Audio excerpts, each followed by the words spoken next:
Oh, c'est l'ouverture là-bas, il y a un danger pour les Biterrois, peut-être la première occasion de but, franche et ça passe au-dessus. Peut-être la tête de Robin Taillant.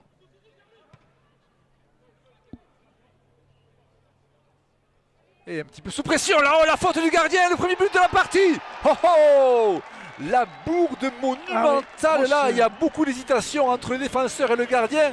Et puis but inscrit par les Biterrois un petit peu contre le cours du jeu.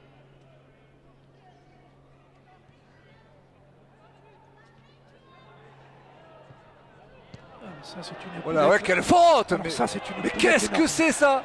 L'erreur monumentale des Biterrois. Et alors là, on parlait d'un but casquette tout à l'heure du côté de Béziers. Bien voilà, c'est la même. Hein. C'est quasiment à l'identique.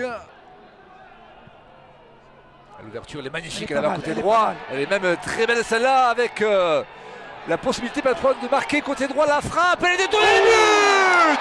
Oh oh! Quel but! Le second but des Biterrois. Alors celui-là, par contre, c'est pas un but casquette, il est magnifique. Rien à personne. Hein. Et il est signé Roldan.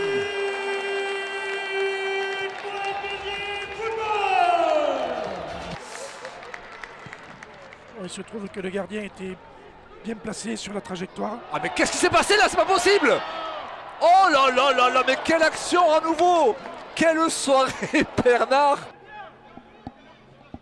Et Laval qui va appuyer sur l'accélérateur. Et c'est la mi-temps. Et c'est la mi-temps. Allez, il restait quelques secondes à jouer. C'est bel et bien la pause. Ici, à Béziers, pour l'instant, les Héroltais mènent sur un score de 2-1. Tel un renard de surface. Et à la sortie, ballon capté par les visiteurs et en contre-menée. Terrible la frappe! Oh, la belle arrêt de Vincent Viau. Ils sont toujours dangereux, les joueurs de Laval. Thomas, justement.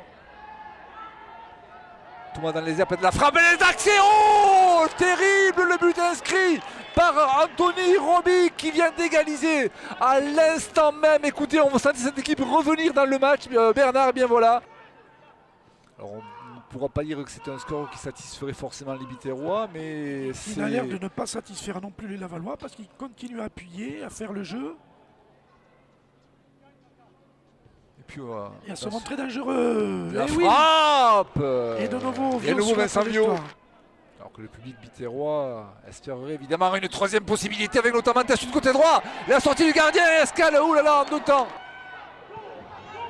Ouais, belle ouverture là-bas, la belle ouverture pour les Biterrois. C'est peut-être la dernière action à venir dangereuse à se mettre sous la dent pour l'ASB avec cette frappe enroulée mais qui manquait de puissance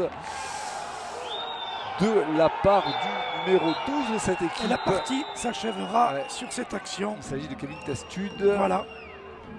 Est-ce que l'arbitre a sifflé la fin du match? Ça y est, à l'instant, mais voilà. L'arbitre a sifflé, mon cher Alain. Et bien voilà, nous resterons donc sur ce score de parité 2-2.